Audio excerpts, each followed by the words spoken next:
Olá, aqui é a Rádio Brasil FM e hoje nós falaremos sobre a Primeira Guerra Mundial. Conflito esse ocorrido entre os anos de 1914 e 1918. Poderíamos dizer que a Primeira Guerra inaugura efetivamente o século XX. É uma guerra que vai promover transformações brutais no cenário político, econômico e social europeu. Os impactos seriam sentidos, muita gente considera que problemas não resolvidos da Primeira Guerra seriam o motor da Segunda. Então, esse conflito ele entra para a história não apenas pelo fato de ser uma guerra, como o próprio nome diz, mundial, mas também pelos seus impactos em larga escala. A Europa vivia naquele momento, ou pelo menos até o momento da eclosão do conflito, uma situação de paz. Paz, eu digo no sentido de não haver guerras em grandes proporções. Tanto é que a Europa poderia comemorar, no ano de 1915, os 100 anos do final das guerras napoleônicas, ou seja, o último grande conflito europeu que envolveu um grande número de países. É claro que nesse intervalo tivemos algumas guerras. A principal delas, obviamente, foi a Guerra Franco-Prussiana de 1871, mas foi uma guerra que envolveu apenas dois países, certo? E aí, eu coloquei aqui, vocês podem observar aí na nossa apresentação, no slide, alguns acontecimentos políticos que marcaram esse período, esses 100 anos entre as guerras napoleônicas e a eclosão da Primeira Guerra Mundial. Listei, obviamente, as guerras napoleônicas. É claro que o resultado dessas guerras foi a Santa Aliança, o Congresso de Viena. E o Congresso de Viena teve por objetivo redesenhar o mapa da Europa para evitar a ocorrência de conflitos futuros. Aí nós temos as revoluções ocorridas nesse período, ou seja, as de 1820, 1830 e 1848, todas elas revoluções liberais, as unificações alemã e italiana, ou italiana e alemã, se for colocar aí na ordem cronológica. Aí sim, a Guerra Franco-Prussiana, que vai resultar na unificação alemã e num sentimento de revanche por parte dos franceses, um sentimento muito forte, diga-se de passagem, certo? O imperialismo, que nós já vimos, mas sempre convém lembrar que as disputas entre as principais potências europeias, muito provavelmente nessa busca incessante por territórios, novos mercados consumidores e fontes de matéria-prima, aumentou as rivalidades entre os países. E esses países começaram a enxergar que as relações internacionais deveriam ser acompanhadas de um forte, ou melhor dizendo, de um processo de rearmamento, uma corrida armamentista, e a gente vai observar isso nas causas desse conflito. Os avanços técnicos e científicos que proporcionariam uma certa libertação do homem em relação à sua realidade, essa coisa toda, e principalmente a percepção de que essa sociedade está toda em transformação. Um avanço da burguesia, a aristocracia perdendo espaço político, espaço cultural, as mudanças políticas, por exemplo, com o crescimento dos valores democráticos, liberal-democráticos, a presença de ideologias como o liberalismo, o socialismo e o anarquismo, uma esperança por conta desses avanços técnicos e científicos de que a sociedade europeia finalmente havia alcançado um estágio superior dessa civilização. Tanto é que isso vai ser traduzido na chamada Belle Époque, ou seja, esse intervalo entre o final do século XIX e o início do século XX, em que havia um otimismo exacerbado por parte dos europeus, certo? E isso vai ser bastante interessante. A gente vai até ver aqui um exemplo do quadro do Jean Béraud,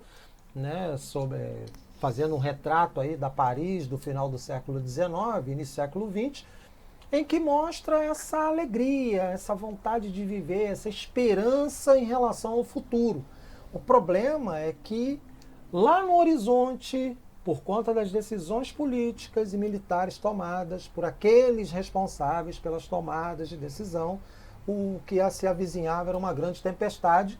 E parafraseando Júlio Verne, que é um autor do século XIX que eu tenho uma paixão muito grande por ele, acho ele um escritor fantástico, né? Ele diz que nuvens ameaçavam, né? Nuvens ameaçadoras se formavam no horizonte, né? Então essas nuvens ameaçadoras é exatamente a possibilidade de um conflito na Europa. E aí vocês vão curtir um pouco o quadro do Jean Berrot para vocês terem uma noção, né? E aí e uns outros também, umas outras obras, uns outros quadros que também ilustram essa alegria, essa vontade de viver por parte dos europeus, ok? Então a gente vai seguir aí nessa viagem, tentando entender, né, cercando um pouco mais a Primeira Guerra.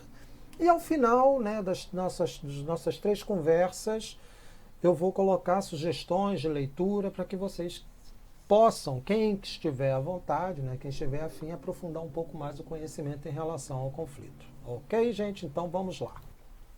Então vocês podem ver nessa sequência, né, alguns exemplos dessa Belle Époque, essa esperança que os europeus tinham de que a Europa, com prosperidade material, avanços tecnológicos, científicos, né, avançava inexoravelmente para um futuro muito mais interessante.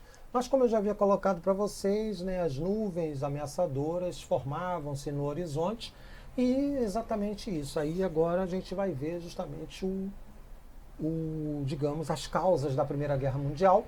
Normalmente eles trabalham com 3 causas, eu vou apresentar uma 4ª, mas aí vocês vão entender o porquê, ok?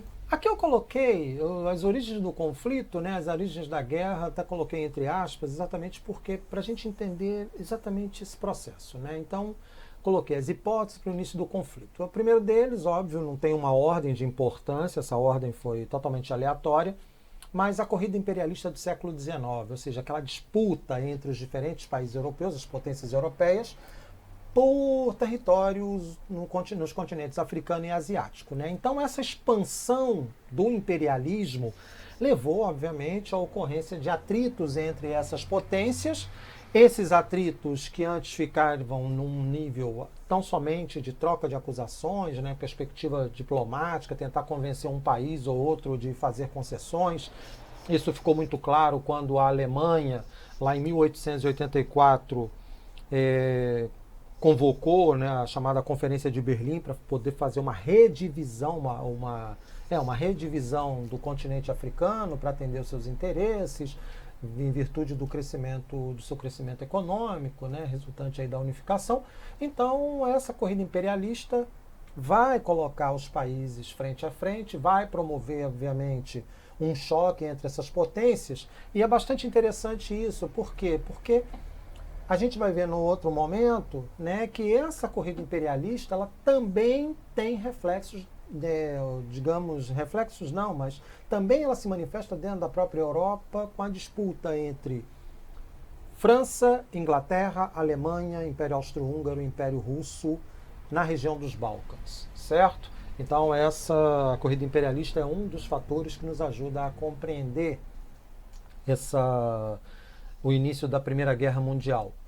A corrida armamentista ela é decorrência exatamente das desconfianças mútuas entre as potências europeias, né? É claro que nem toda corrida armamentista leva necessariamente à ocorrência de um conflito. Tanto é que nós tivemos uma baita corrida armamentista durante a Guerra Fria e não aconteceu nenhuma guerra. Ainda bem, né? Porque senão não teríamos essa conversa nesse momento, né? Mas a corrida armamentista né, ela resultou exatamente desse medo generalizado dos países europeus em relação aos seus rivais, né? Então é a Alemanha observando as movimentações francesas, aí se arma, aí a França, como resposta ao armamento, né, essa política armamentista alemã, também resolve se armar.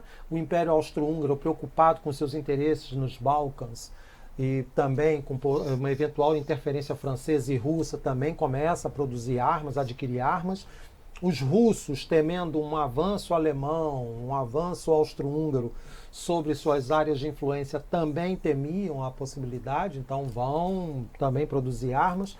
A Inglaterra, por sua vez, também preocupadíssima com isso, vai investir pesado em armamento. Então essa corrida armamentista vai ser, digamos, o termômetro dessas relações entre as potências europeias.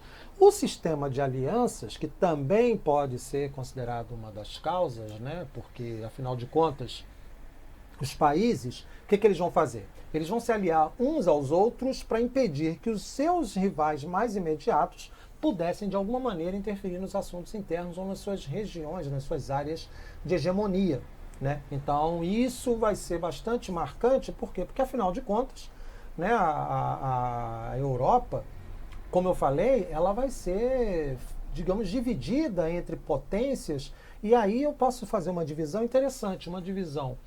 A Rússia, tomando conta do Oriente, né, e com olhares cobiçosos em direção aos Balcãs, e isso vai fazer com que a Sérvia venha a se aliar aos russos. Os impérios centrais, o Império Alemão, o Império Austro-Húngaro, temendo avanços tanto dos russos quanto dos franceses e ingleses, também se unem, até porque culturalmente esses países têm um forte laço de identidade. E, por sua vez, ingleses e franceses vão abandonar suas rivalidades históricas diante da ameaça alemã, e aí vão também firmar uma aliança com medo exatamente dessa possível expansão, né? Uma outra justificativa, uma outra explicação para o conflito, para a origem do conflito, é a presença de um discurso nacionalista, né? Sempre enfatizei isso, que o nacionalismo, sem dúvida, é a mais poderosa ideologia do século XIX. E esse nacionalismo, ele vai incorporar um aspecto que aí sim eu considero negativo, que é a xenofobia, ou seja, esse ódio ao estrangeiro. O estrangeiro passa a ser visto como uma ameaça. E curioso vai ser justamente o fato de que os governos, inclusive aqueles governos que incorporam em impérios multinacionais, como o próprio Império Austríaco, né? Que você tem húngaros, búlgaros, romenos e austríacos, obviamente, né, sob seu guarda-chuva. O Império Russo, que também vai, de alguma maneira, como é que eu diria, também incorporar outras nacionalidades. Todos eles vão fazer usos do discurso nacionalista para quê? Para incentivar, né, digamos, a rivalidade dos seus povos, dos seus cidadãos, em relação aos cidadãos dos outros países, ou seja, cidadãos de outras nacionalidades. E, por fim, né, essa que é uma teoria diferente, digamos, que eu acho bastante pertinente. Ela foi desenvolvida por um historiador inglês chamado Arnold Meyer, né, que ele coloca exatamente o quê? Que a Primeira Guerra Mundial resultou do esforço desesperado das aristocracias diante desse avanço das hordas bárbaras, burguesas e operárias, né, no cenário político. Então elas decidiram promover uma guerra para ver se exterminava essa ameaça. O curioso é que, ao final da guerra, restavam poucas monarquias na Europa. Essa teoria do Arnold Meyer é bastante interessante, né? E por isso que eu vou colocá-lo como uma sugestão de leitura para que vocês possam, quem sabe, ou um artigo que trate desse livro, né, como uma sugestão para vocês aprofundarem seus conhecimentos. Ok, gente? Depois nós passamos para o outro momento em relação ao conflito, que é justamente o próprio conflito, né? Então, os encaminhamentos da guerra e aí, claro, o início dela.